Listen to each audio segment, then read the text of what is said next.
Before we begin, we need to agree on one rule of history. You do not learn by turning people into saints, and you do not learn by turning them into villains either. You learn by looking at what they actually did. George Washington is often presented as the ideal founder. Honest, selfless, principled, almost flawless. That version is convenient. It is also incomplete. Washington was an important man. He was not always a good one. Let's start with slavery. Washington owned enslaved people for most of his adult life, not inherited once and freed immediately, but bought, sold, and managed over decades. He pursued escaped enslaved people aggressively, even while living in states where slavery was illegal. When he became president, he rotated enslaved workers in and out of Pennsylvania specifically to avoid laws that would have required their emancipation. This was not passive participation, it was deliberate. Washington understood slavery was morally uncomfortable. He said so privately, but discomfort did not translate into action until the very end of his life, and even then, emancipation came only after his death, and only for some. That matters.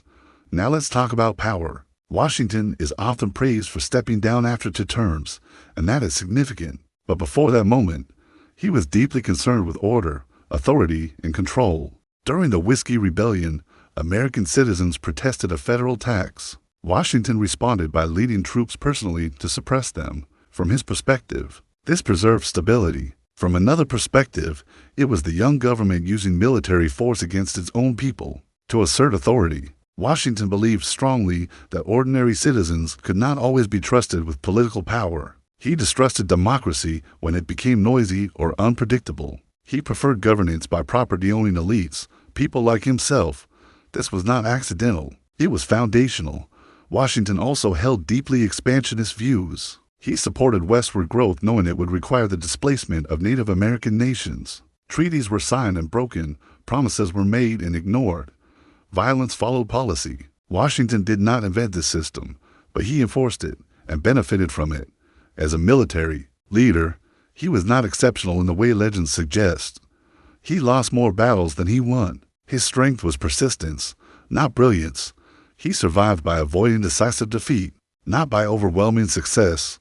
This is important because myths often mistake ignorance for virtue. Washington was disciplined. He was committed. He was not especially kind. So why does history treat him gently? Because Washington was useful. He helped unify colonies. He helped legitimize a fragile republic. He knew when to step aside. Those choices mattered enormously, but acknowledging their importance does not require pretending he was morally admirable by modern standards. Washington was a man of his class, his time, and his interests. He believed in liberty, selectively. He believed in restraint, when it suited him. He believed in order, above equality. And yet, history still owes him something. Not because he was good, but because he was careful. He did not cling to power indefinitely. He did not crown himself.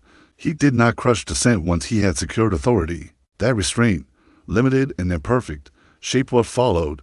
The lesson here is not that Washington should be condemned. It's that founding figures are not blueprints for morality. They are case studies in compromise, contradiction, and self-interest. Understanding that does not weaken history, it makes it honest.